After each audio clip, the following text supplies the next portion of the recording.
Hello, everyone, and thank you for coming back to another edition of Come As You Are. And I'm so excited. This one gets to be one of the first of the new year. And I'm here with David Terné. He's an actuary and the founder of Emerging Ally. And we were introduced through somebody that you might know, Tony Kanyas at Insurance Nerds. And we just had a phenomenal first conversation. So it was a natural ask for me to ask David to be here. David, thanks for taking the time. I really appreciate it. I'm so happy to be doing this with you and ensure equality and all that kind of stuff. So very happy to be here. So Thank you. Thank you. And I was really struck by our first conversation. I mentioned it before we started recording, but I want to call it out because there's a humanness to this work that often gets neglected. And, you know, we're on our own journey of trying to prioritize progress over perfection. And I think that's the limiting factor a lot of people feel. And you and I both relate to each other that at one point in our journey or another, we kind of took a step back or we paused or we kind of receded. What was the moment for you when you were like, okay, emerging ally has to exist? so that moment was George Floyd. I was between gigs, sort of, this happens, right? And I normally would have outlets of work and employee resource groups through work, and anyone that's listening, employee resource groups are wonderful. Or volunteering through the Actuarial Society and in one of my many different incarnations of chairing diversity committees or working on diversity strategies for them. But I didn't, right? I was kind of like there, and I said, okay, but I have to do something, and I didn't know what. I got connected with a few people through LinkedIn, actually. Amber Willette, it was a big help with that, but other friends of mine and people started to call me after George Floyd saying, look, you've been doing this for a long time. I've been doing diversity inclusion work for 20 some odd years, I guess, in various forms, some of it very personal mentoring, coaching, others bureaucratically, just being executive sponsor of an ERG and that kind of a thing. And they were asking me advice, and it kind of eventually the conversations boiled to, well, why don't I just write down the phone conversations I'm having with some people and put them on a blog. And when I was talking, like Cyan Manuel, CJ Manuel is an actuary, is wonderful. She's wonderful. And Callie Thomas. And they were like they're basically like at some point kicking my ass to say, just hit send and go. Like Dave, and I remember CJ telling me, Cyan's telling me, Dave, look, if you only help one person once, haven't you moved the needle? And I'm like, I can't argue with that. Okay. And I hit go, and it's been going for 2 years now, and just trying to help people. I consider it a journey. I consider being an ally a journey, right? Yeah. I'm still on that journey. I've been doing stuff for a long time, but I'm still on that journey. There's stuff I'm still learning, right? And it's a very complicated journey. It's a very complex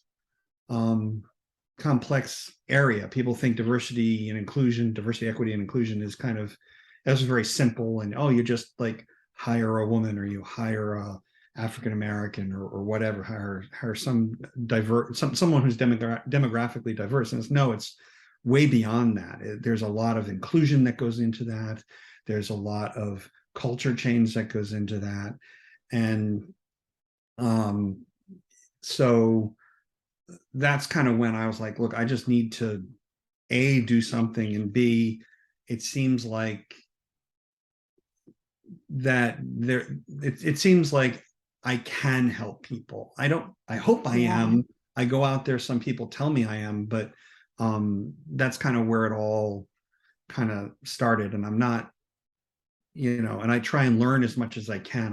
I post stuff, but I do try and do as much research as I can before I post. So I'm not it's obviously my opinion, but I try and be as informed as possible Yeah. and help people along and just take things from my own experience as well of, well, things happen, like the Buffalo shooting happened. How do you handle that for your teammates at work? Yes. That kind of a thing. So I don't know, the long answer to a question, but No, but it's a long answer, and you are right to call it out as a journey. Because that's something that if you had not said it, I was going to right. make sure to say it because I think there's the fear of getting started, which we've both kind Oh, of talked absolutely. about. And that kind of sits with you like, oh, what if I mess up? What if I get it wrong? And I think you and I can both say you will.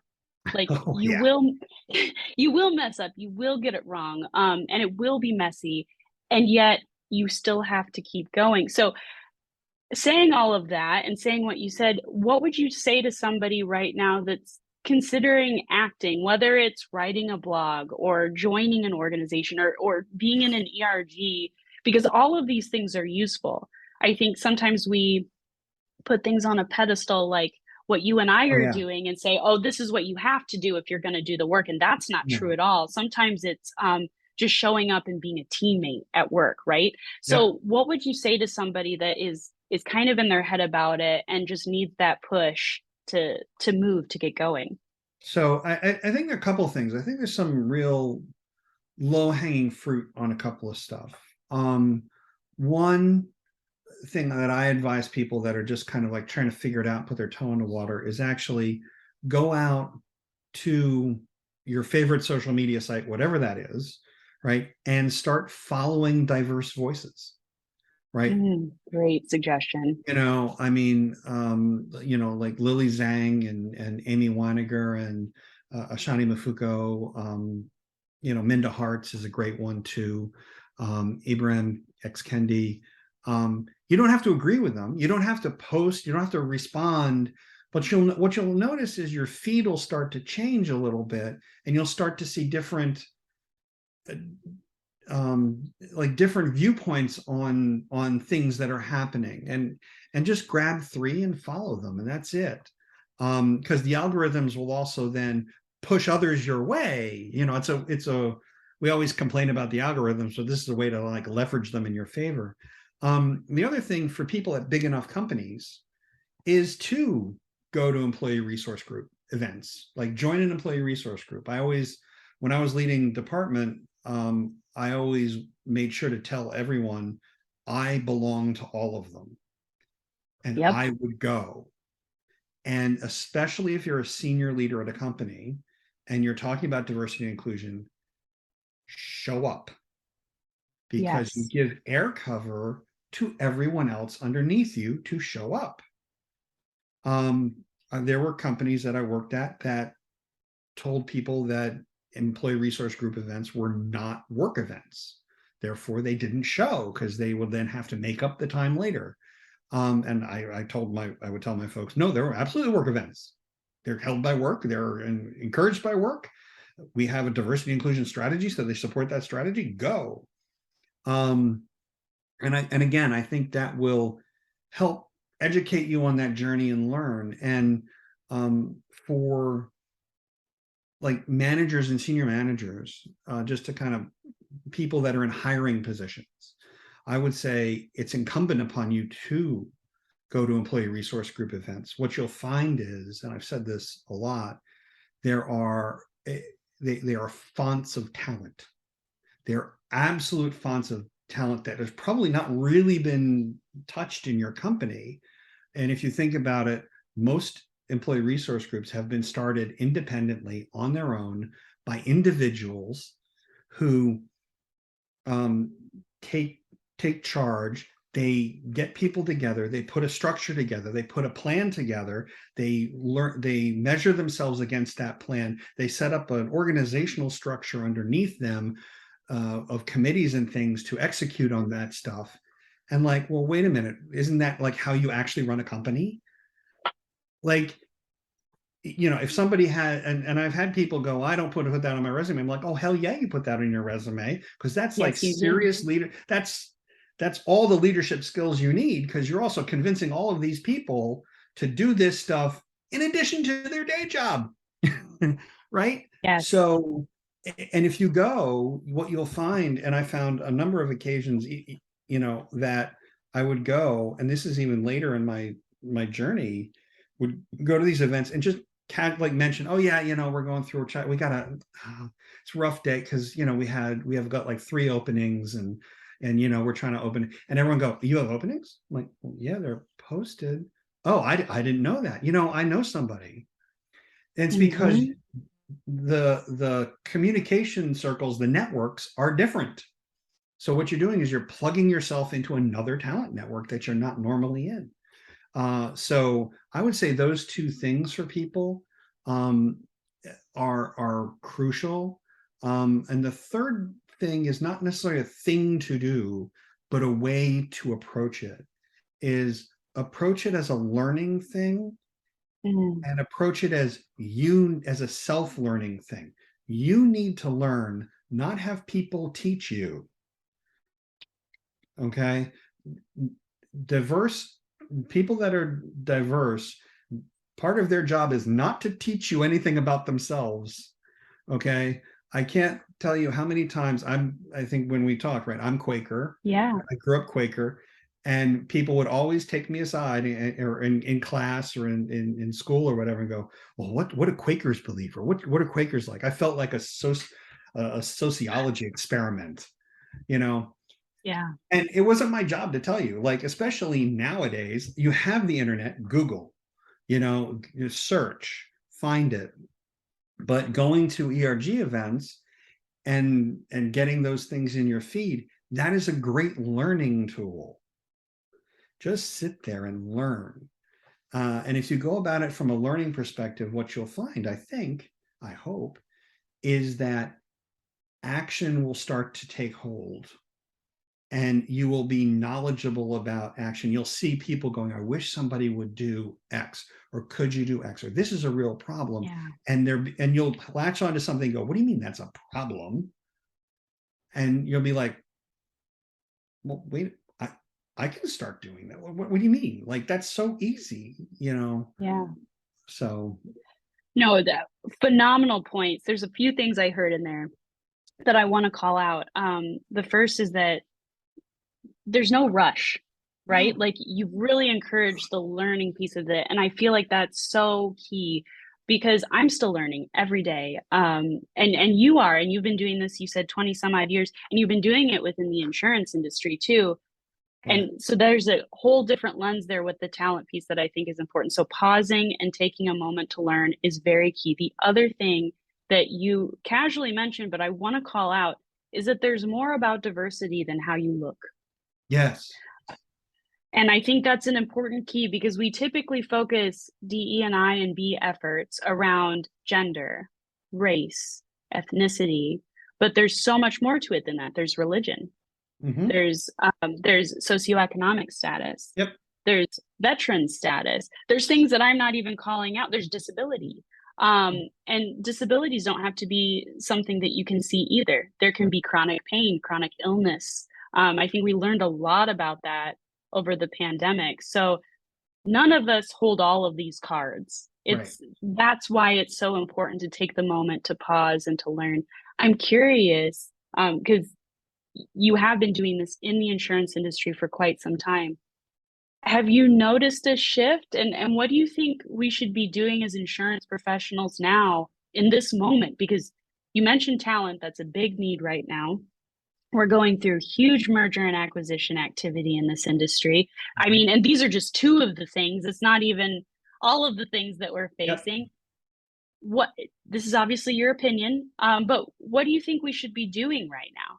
Well, and just to add to that, you've got all the retirement happening, because Yes, and even good in call out. within the agency base, people have been concerned for a decade or more about agents retiring and those agencies going away largely through mergers and acquisitions, but that's what's happening. There's no one to replace them, Yep, right? yep, you're so Um, right. and I've heard the industry largely called stale, male, and pale. I mean, there's not a lot of change, there's not much going on, all that kind of stuff. Now, the stale part we could debate about a lot, because there is a lot of innovation, as you and I know, going on. There's a lot of like, machine learning stuff happening from I'm an actuary, so from the technology side, Yeah. there's just been a ton of stuff going on, getting rid of old legacy systems. Um, but I think, that's a tough question of what the industry should do. Because what people don't realize, that I think you and I realize, is that the industry is very, very wide in terms of its the companies, right? You have some small mutuals in the middle of, in the middle of rural areas, and then you have like these huge corporations Yeah. in New York City, and obviously they have different resources associated with them. Um, but what I would say is, really, it really has to start from a leadership perspective in a company. It has to start at the top, the senior leaders, and they really have to do two things, right? They have to force it from the top. It's got to be top down. Everyone wants diversity and inclusion to come ground up, and that's not going to happen, because no one wants to essentially take the risk with their career at a certain level of associating with it, right? You want to make it a career benefit, right? That's just the natural thing for all the mid-level managers out there. So it has to start the top down. It has to be done seriously. So the tone has to be right. The tone has to be set correctly all the way down and consistently talked about. It's not this one-off that you talk about. You talk about it in every town hall, right? And senior leaders have to model that behavior. Mm. Like, have to model that behavior. I know one senior leader at one company the company wasn't very good at diversity inclusion, but he was, in that he would be in a meeting, and if he'd get there, and if there weren't chairs for everyone at the table, and some female senior leader came in, he'd get up, get Stand out of up. his chair, Yeah. and give her the chairs. And she'd be like, no, no. I said, no, you need to be at the table, right? Mm. Little things like women get interrupted at meetings more than men, and that's statistically proven.